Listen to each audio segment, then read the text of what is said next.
Magandang umaga muli mga kapatid. Maya po nga ba kaya kayungan? Good morning. Part 2 tana po keng katamong pag-aralan hinggil keng ecclesiology or in katang topic, the church the Lord Jesus built. In katamo pong teksto, yan naman po keng pong katang Mateo chapter 16 verses 13 to 18. Our text dwells on Matthew chapter 16 verses 13 to 18. Doon sa unang pagtalakay natin mga kapatid, nabanggit ko sa inyo itong ating pinag-uusapan hinggil sa ang ating Panginoong Yesukristo ay nasa Caesarea Philippi, kaya benoren kayang disciples, kasama po niya ang kanyang iglesia at kanyang itinanong ang mga disipulo niya kung ano ang tingin ng tao sa akin, kung whom do men say that I, the Son of Man, am. Ano ba ang pagkakilala nila sa akin?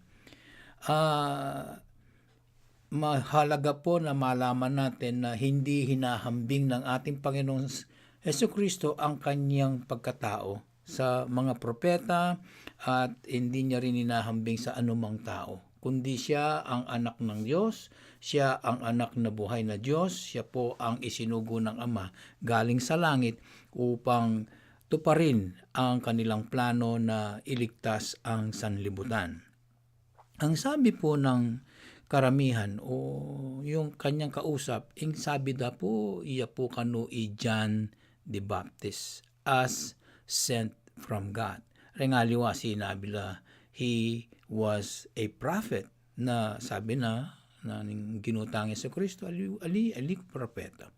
Nune ing tatang ketang oras sa ita reveal na kang Simon Peter Isipas na nung nino ing ginutang sa Kristo. Sinabi natin Peter, you are the Christ, the Son of the living God. Ikaw ang Kristo, ikaw ang Mesaya, ikaw ang tagapagligtas ng sanlibutan, anak ng buhay na Diyos. Dito mapapansin na nagkaroon ng testimony ang Ama sa Langit. Tinestigo at pinatunayan at pinalakas na impormasyon hinggil sa pagkakilala kay Kristo na siya ang anak na buhay na Diyos. Maliban doon din na siya rin ang Kristo o siya rin ang tagapagligtas o siya rin ang Mesaya. Nabanggit din na ating pinag-uusapan na doon sa mga huli nating pag-uusap hinggil sa repentance, sa take up natin ng repentance, na dumarating ang hari na ang kanyang kaharian ay naririto na. Kaya nga ang ating pag-uusap ay patungkol sa kanyang itatayong iglesia. So kaya nga mga kapatid, ang ating pagtalakay ay naroroon sa Mateo 16, hindi doon sa 13, 14, 15, kundi doon po sa verse 18. Ganito po ang nakabanggit. And I say also unto thee that thou art Peter, kausap po niya si Pedro. And I say also unto thee that thou art Peter, and upon this rock I will build my church, and the gates of hell shall not prevail against it. Ganito po ang binanggit ng ating Panginoong Jesucristo na kinaringgan ng maraming nakikinig po sa Kanya. Now let us talk about our Lord Jesus Christ building His church. Kasi ang sabi niya, I will build my church, sabi niya. Dito, mapapansin na isang Diyos na siyang Panginoon ang nagsabing sisimulan niya, ang nagsabing itatayo niya, palalakasin niya ang kanyang iglesia, my church. Huwag po nating kalimutan na ang nagsalita pong ito na ang sa katauhan po ng ating Panginoong Yesukristo ay isang Diyos at isang manlilikha. Kaya nga't nababanggit niya na I will create my church. gagawin ko, itatayo ko, I will establish, I will found my church. Ito po ay isang patunay na siya ang Diyos na lumikha ng lahat.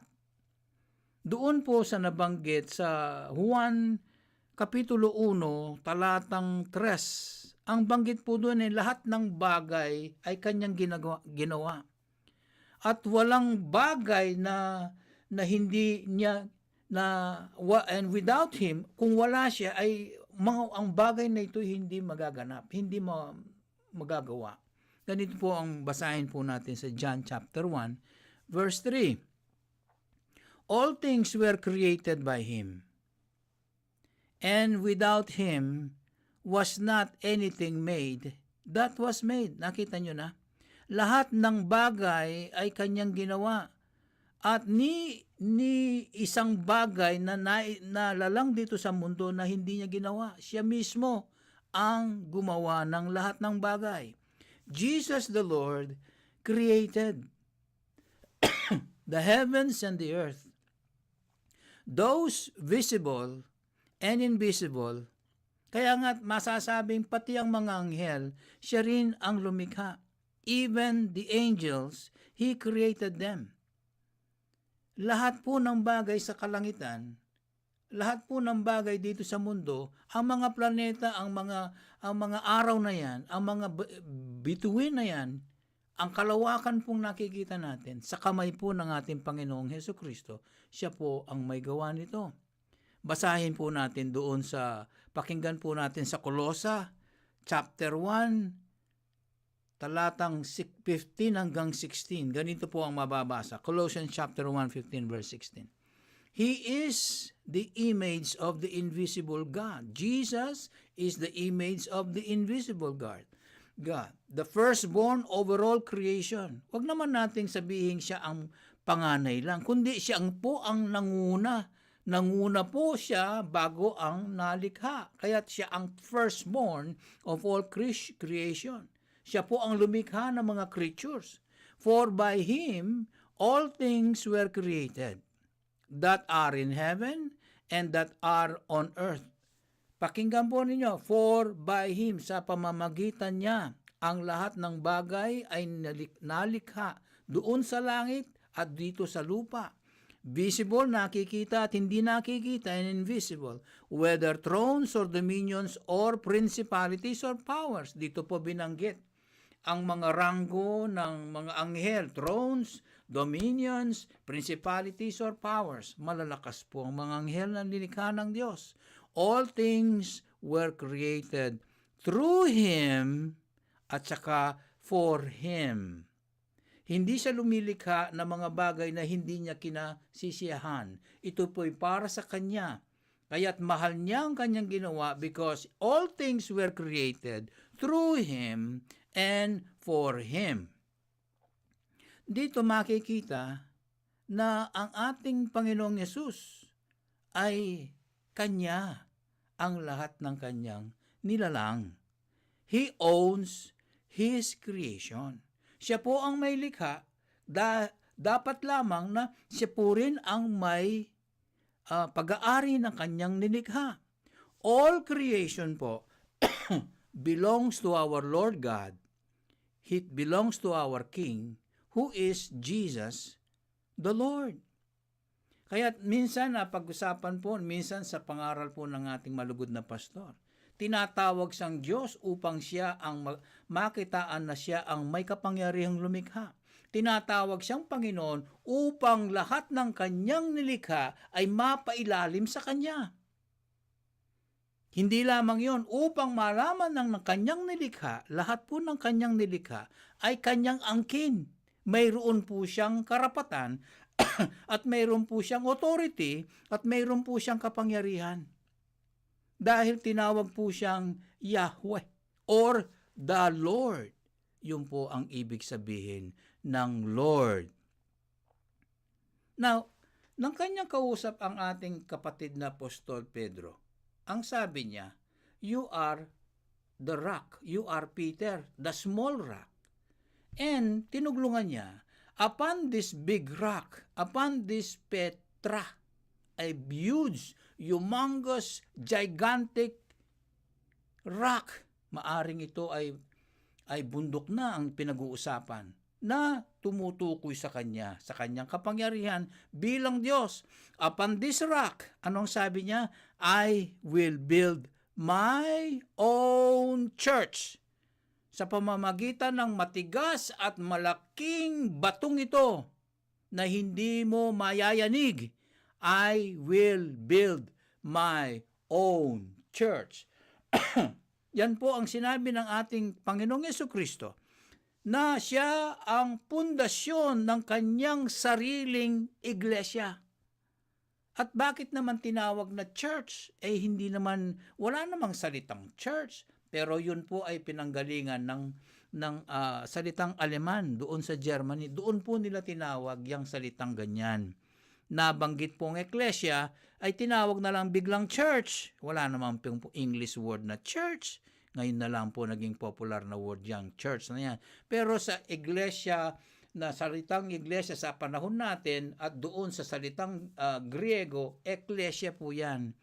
Pagdating sa salitang English, naging church bigla. Kaya ang pundasyon po ng tinatayo ng ating Panginoong Jesucristo, na binabanggit niya upon this rock, na po siya yung matigas na batong yaon at matibay na bato, He is the foundation of His own church. He pointed out that the extraordinary quality of this church because of Him. Siya po ang dahilan, kaya't nababanggit niya ang kalidad ng iglesyang ito. Huwag po ninyong kalimutan, mga kapatid. Quality members po tayo. Kalidad po ang bawat isa sa inyo. Mayroon pong honor yan sa langit. Mayroon po tayong tinitingala ng Ama sa langit na ang pagmamahal niya sa kanyang tinulungan na makarating kay Kristo. Sa pamamagitan ng repentance, siya po ay nanampalataya at siya ay sumama, siya ay naging miyembro sa iglesia ng ating Panginoong Jesucristo. Di kalidad po itong mga taong ito. Kaya't kung kayo'y miyembro sa iglesia, di kalidad po kayo, hindi nyo lang nakikita yan. Kaya't pag nakita ka ng dyablo, sinisiraan ka dahil nakikita kanyang di kalidad ka. Subalit upon this rock, I will build my church, sabi ng ating Panginoong Jesucristo. Matibay ka. Dahil ang sandalan mo ay matibay. You are a strong member. You are a strong member of the church. Not only strong, you are quality, durable member. Dahil ang church na tinatag ng ating Panginoong Jesucristo, the gates of hell, sabi niya, shall not prevail over it. Kahit na ang mga army, pagsamahin mo na ang masasamang espiritong demonyo na army ng Satanas na yan, hindi po magagapi. Hindi niya magagapi at hindi niya ma-erase sa balat ng lupa ang itinatag na iglesia ng ating Panginoong Jesucristo. 2,000 years ago, tingnan nyo na, buhay pa tayo. Buhay pa ang church niya. Marami ng miyembrong namatay sa balit. Ang mga miyembrong ito ay nagpapatuloy. Ang church mismo ang nagpapatuloy. Tumatanda, namamatay, bata, pumapasok sa iglesia na nakikinig at nakakaramdam, bumabait, bumabago ang buhay. Yan ang itinatag na quality, strong and durable because Jesus Christ, the Lord, the maker and creator of heaven and earth, He is the foundation of His own church. Kaya nga, kahit kamatayan death will not overtake this church. Hindi niya mauubos ang miyembro ng iglesia dahil si Kristo mismo ang head of the church. Hindi niya pinababayaan ang kanyang iglesia. For all generation, for all generation, naririyan ang church dahil yan ang tinatag ng ating Panginoong Jesucristo. It will be an eternal existing organization created and built by our Lord Jesus Christ. Kaya mga kapatid, ipagpatuloy natin. sabi niya, I will build my church. I will build my church. Myself. Siya ang hindi niya kinailangan na humingi siya ng tulong. Hindi katulad ngayon. Patatayo ka ng bahay. Mangangailangan ka ng arkitekto, mangangailangan ka ng engineer, mangangailangan ka ng mga mason, mga plumbers, magpaplano sila. Ang dami ng sangkot doon sa tayo ng bahay na yon. Mangailangan kang karpintero, latero, ang dami mong kailangan. Pero ang ating Panginoong Jesucristo, wala siyang kailangan. Hindi niya kinakailangan ng tulong ng iba. He is the head of His own church, and He is personally the one who built His own church. He did not assign anyone to do the job. At He needed not any help from others. Hindi niya inassign kasi isang tao, ikaw na ang magpatuloy, ikaw na ang magpalago, ikaw na ang magpalakas nito. Hindi po. Na sinasabi ng Iglesia Katolika kay Pedro daw. Patay na po si Pedro. Paano namang si Pedro ay ang pundasyon ni Pedro ay 3 beses nagkasalang very major? Hindi pwede. Ang ating Panginoong Jesucristo, hindi kinailangan ang anumang tulong ng tao. He did not ask help from anyone. Kaya nga, there will be no human being that will take over the place of our Lord Jesus Christ. Katulad ngayon, ang Iglesia Katolika, ang vicar daw ni Kristo ay ang Papa. Alam po ba ninyo ibig sabihin ng vicar? Yun na ang kapalit ni Kristo. Siya na ang pumalit kay Kristo. Kaya si Kristo na isang tabi, wala nang kwenta sa pangalan at manman ng mga taong Katoliko ang ating Panginoong Jesucristo, kundi sinasamba na nila ang kanilang Papa. Tingnan mo ano man sabihin ng Papa, lumuluhod sila. Hindi po ganon. Ang katotohanan ng sinasabi po ng banal na kasulatan, ang head po ng iglesyang itinayo ng ating Panginoong Jesucristo ay siya mismo. Himself and myself. Sabi ng ating Panginoong Jesucristo, myself I will build. I personally, myself, shall build the church. Kaya nga, walang human being who will preside, who will be the president of this church, who will be the pope of this, wala po. Hindi po totoo yun. At nakapagtataka, pagmasdan nyo mga kapatid, nung kinausap niya ang kanyang mga disciples, sino ba ang tingin nila sa akin? Sabihin nyo sa akin, ikaw raw si John the Baptist, ikaw raw propeta, si Jeremiah, si Elias. Alam nyo mga kapatid, nagsalita po ang Ama sa pamamagitan sa isip ni Apostol Pedro at bigla na lang sinabi, you are the Christ, the Son of the living God. Therefore, at that moment, the Father in heaven is present. Kaya nga, nung itatag ng ating Panginoong Jesucristo, sabihin niyang, I will build my church. The Father was present there because He revealed the words to Peter. To Simon Peter. The Father was present when Jesus spoke the word that He will build His own church. Kita nyo na? Ang Diyos mismo, ang ating Panginoong Jesucristo, pati ang kanyang Ama, pati ang ating Ama ay naroroon para lamang sabihin ng banal na kasulatan na hindi simple, kalidad po ang pangyayaring pagtayo ng iglesia ng ating Panginoong Jesucristo. Kasanting na po Kaya kasayang nan meging baptist kayo. Po kasayang nan, uling tamo patugot. Uling yung Diyos tamo babating. Mamamate. At mo nga tsukeng siping tamo.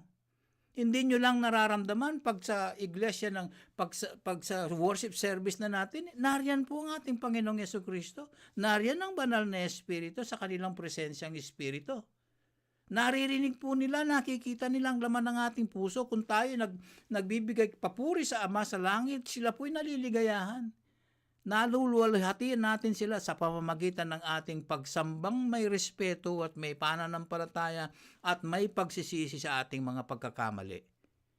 The Father, the Son, and the Holy Spirit are present. Tinurugo rin sa Korinto, the Church of God, the Father. and in Christ Jesus also. Kaya mga kapatid, no, pagpatuloy po natin. Ang sabi po ng ating Panginoong Jesucristo, I will build my church.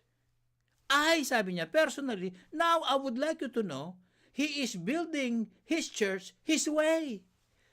Sabi niya, ako mismo ang magtatayo sa aking iglesia, ang aking pamamaraan, the way I want it to, the way, my way, shall happen. Heaven and earth shall pass away.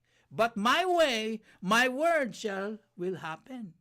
Shall not pass away. It will all happen and it will stay and will exist forever. It is Jesus' way of creating His own organization. Kanina wala siyang hinintay na taong magsabi sa kanyang, gawin mo na to. Wala siya. Hindi siya nag-assign ng tao na tulungan mo ako. Hindi siya nagtanong. I will build my church my way. Kaya wag naman. Kaya mga kapatid, ang dami mga church ngayon, iba na ang way nila. Dahil kinuha na nila yung way ni Jesus Christ. Tingnan nyo yung mga church ngayon, makikita mo, they add something to their church. Hindi na sila sa gospel preaching nagpo-focus sila sa praise and worship. Maligayang maligaya ang buhay ng Kristiyano. Masayang tunay. Binibrainwash yung mga tao. Hindi naman masayang tunay ang buhay ng Kristiyano Pinokus nila, dinagdagan nila, they focus more on music instead of the word, instead of the gospel. Ibang klase ang kanilang gospel. Wala lang repentance, bigla na lang, hallelujah, bigla na lang faith. Tanggapin mo si Kristo, maliligtas ka. Hindi ka na magsisisi sa kasalanan mo. Pabayaan mo na yan, siya nang bahala. Hindi naman ganun ang turo ng church. Hindi naman ganun ang turo ng Biblia. Hindi naman turo ng ating Panginoong Jesucristo. Kaya pag tinayo ng ating Panginoong Jesucristo ang church ay may banal na kasulatan at may head niya ang ating Panginoong Jesucristo at ang administrador niya ang banal na Espiritu na sinasamba niya ang Ama sa langit. We cannot add something for His church to function. Unlike others, sabi ko nga, ibang klase. Naging practice, naging by works, nawala ang spirituality ng ating Panginoong Jesucristo. We cannot deduct, we cannot reduce the function of His church by way of putting up the desires of those priests, of those ministers, of those who run the church, or pastors. Kaya mapapansin mo, pag hindi yan tinatag ng ating Panginoon Jesucristo, pag yan ay outside the building, outside of the grace of God, outside po ng kamay ng ating Panginoong Jesucristo, pag build po ng church, hindi po sila tunay. Wala po silang history. Mayroon na silang history pero masama ang kanilang history. Iba ang punto de vista nila. Nagtuturo sila ng hindi. Imagine, binyagin mo yung mga bata. Bakit bibinyagin niya?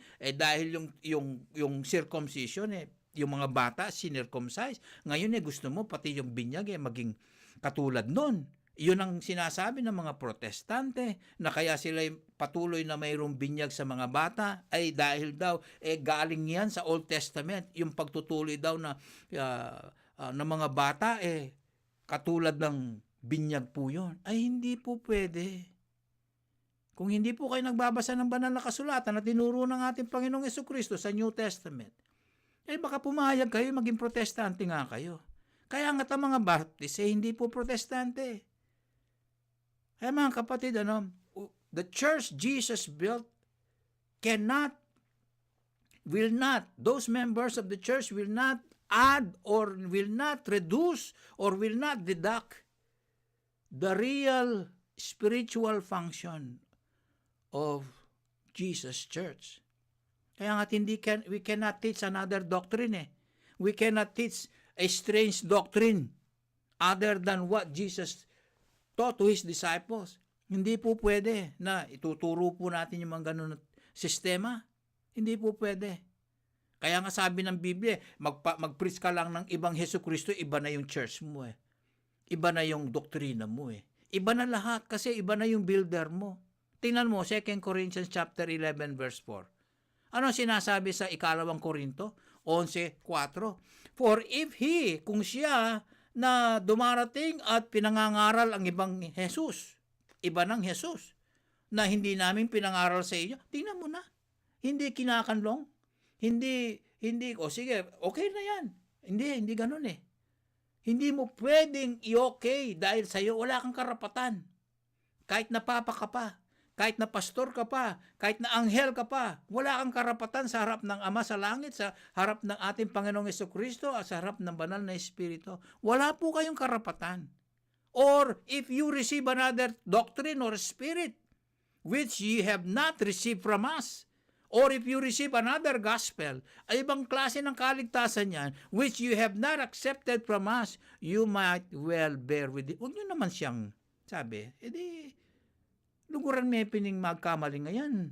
Pero wag naman tanggapin ka. You might bear with, pagtiisan mo siya, ganun ang mali siya eh. Ang mga mali pinagtitiisan eh. Dahil makikita nila ang kanilang katotohanan na magpapalaya sa kanila in the end of the road patungo kay Kristo. We cannot. I will build myself a church my way, sabi ng ating Panginoong Jesucristo. So we cannot just add na bago ito, ay ala na, mukhang patay na yung ating service. Ay mukhang malambot ang ay, nakarinig ako ng isang tao, patay ang inyong espiritu dyan. Ngayon, gusto mo, akuin mo yung sinabi, gusto mo, gayahin mo, manggagaya ka para marami kayong masaya. Hindi ganon. Hindi po ganon mga kapatid. Kaya, ang mga faith practices na ating pinag-uusapan na ito, katulad ng Bible study, worship service, katulad ng mga business meeting natin, fellowship, yan po, my way ng ating Panginoong Jesucristo.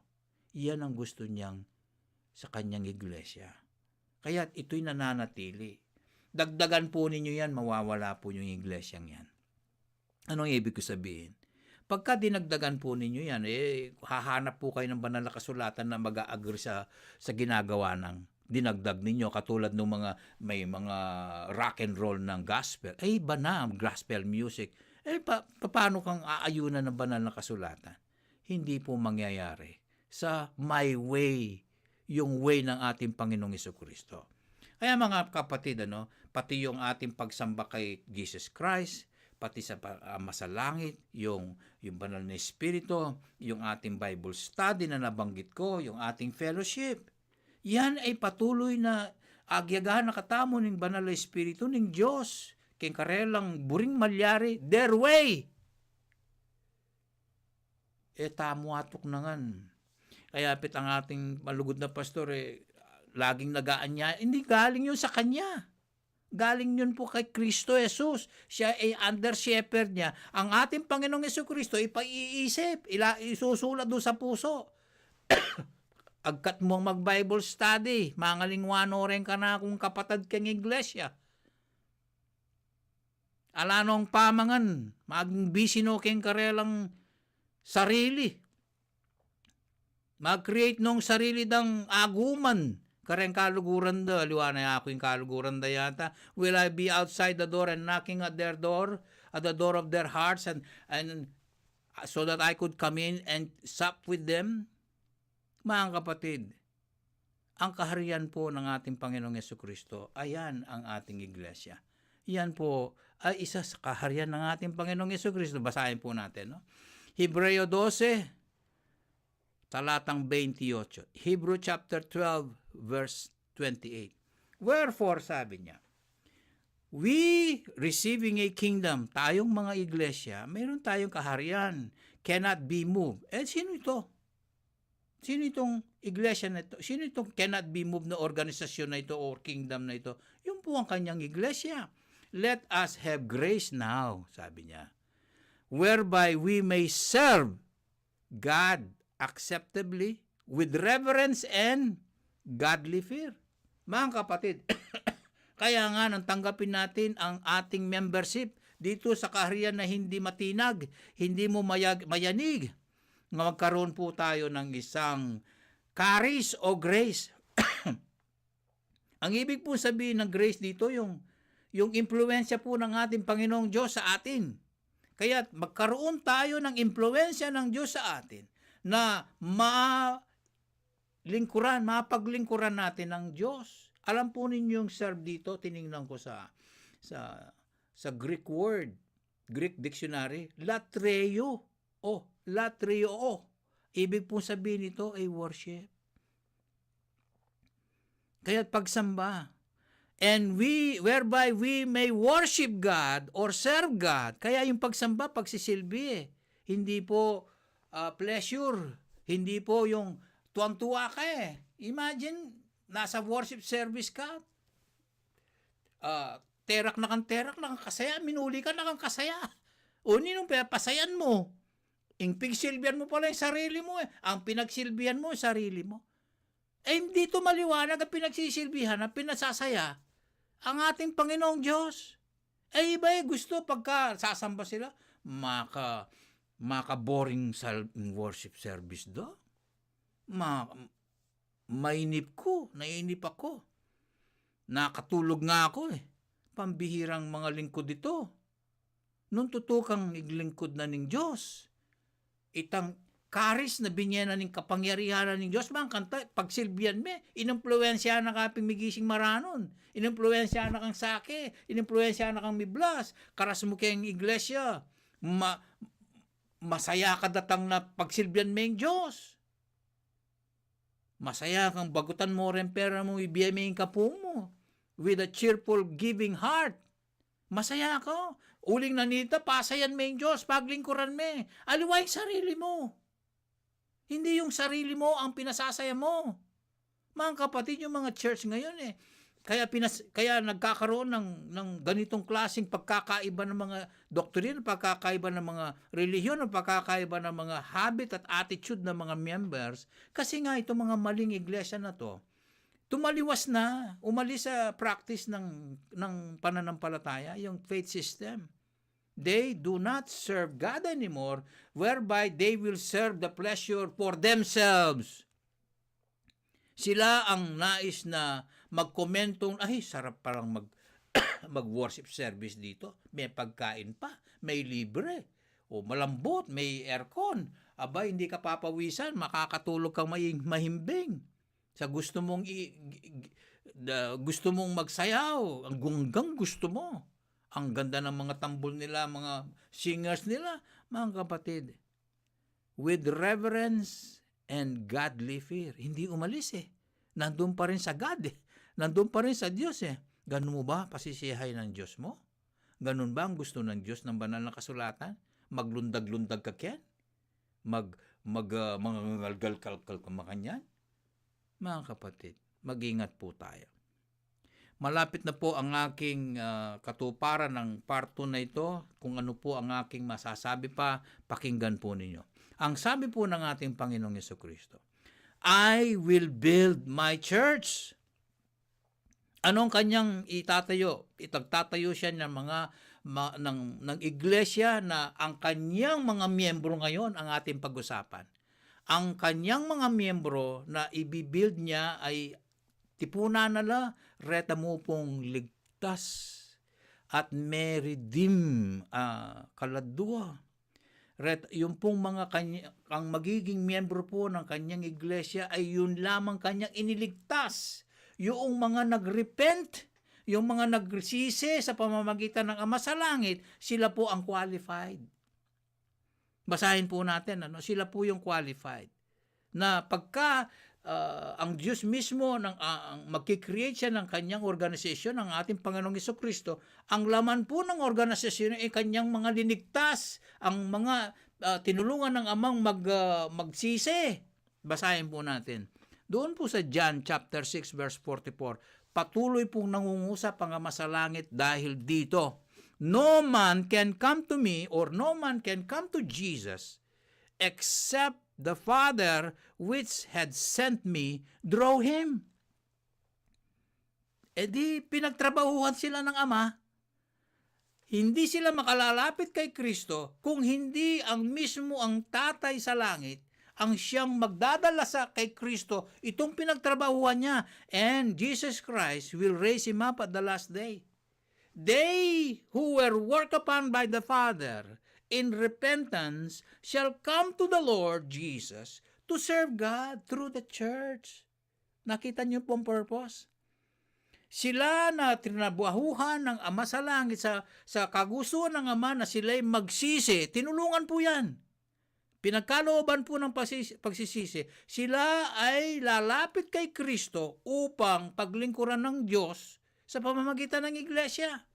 At eto palalakasin ko po yung sinabi doon sa John 6:44. Ito po ang banggit ng banal na kasulatan na maaring ito na po ang huli kong verse sa inyo. John chapter 6 verse 37. Ano sinasabi? John chapter 6 verse 37. All that the Father giveth me, yung pong kanyang pinagpagsisi, ang lahat ng tinrabahuhan ng Ama na sila'y magsisi, all that the Father giveth to Jesus, o giveth me, shall come to me.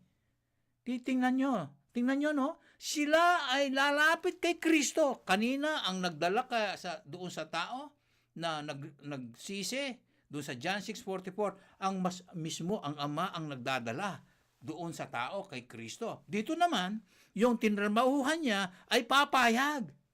Mga kapatid, papayag. All that the Father giveth me shall willingly come to me, shall come to me, and him that cometh to me I will in no wise cast out. Ang siya na lumalapit sa akin ay hindi ko pababayaan, hindi ko itataboy, sabi ng ating Panginoong Jesucristo.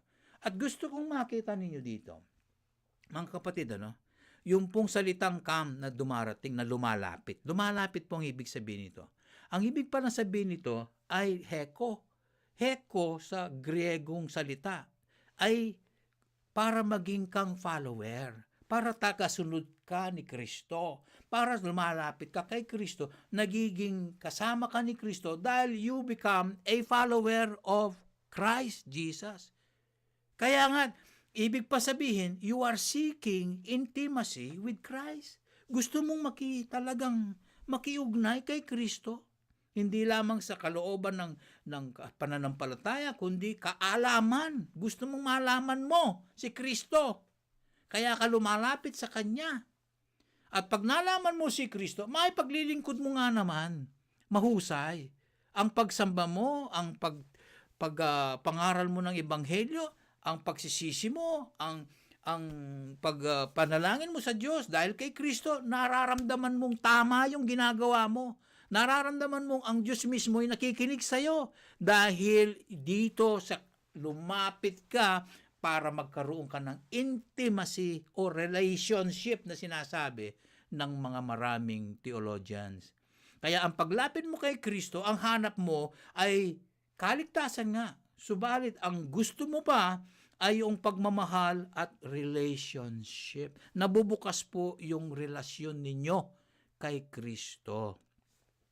Kaya mga kapatid, ganito po ang kanyang paraan. Ang ating Panginoong Jesucristo, ang kanyang sariling pamamaraan sa kanya, para sa kanya, ay itinatag niya ang iglesia. Na ang laman po, mga miyembro na ito, ay yung kanyang mga iniligtas na tinulungan ng Ama na magsisi sa kanilang mga kasalanan, tumalikod sa kanila, kaya't yung kanilang repentance is a change of mind, which means they are all ready to agree with God.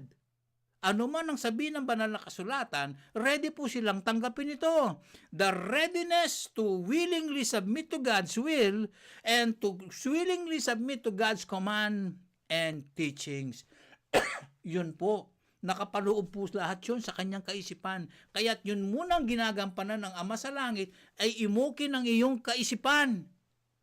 Hindi yung ikaw mismo gusto mong makaalam lang ng sarili mo, pwede yon. Pero kung wala po yung Ama, hanggang sa kaalaman ka lang, gusto mo, pastor, pakiteka mo mo ini, o ini pastor, pakibasa mo na ini, o ini pastor, lawen me, nung nga laban mo kayo ng tao ngayon. Yun lang ang gusto mo, pero hindi nagbabago yung buhay mo. Kung hindi po ganun ang pagbabago mo, mag-repent ka. Hanapin mo nga masalangin, sabihin mo, gusto ko nang mag-repent. Yung pong repentance ibigay mo sa akin nang sa gayon magbago talaga ang takbo ng aking pag-iisip pagkatapos na magbago na ang takbo ng buhay mo.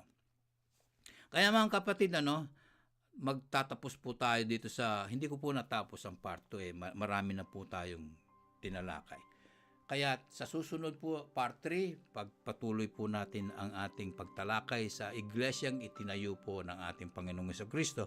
Kung mayroon po kayong tanong, maaari pong maitanong po sa ating malugod na pastor o sa akin po. Marami pong salamat. Magpapaalam po ang kapatid. Bye-bye.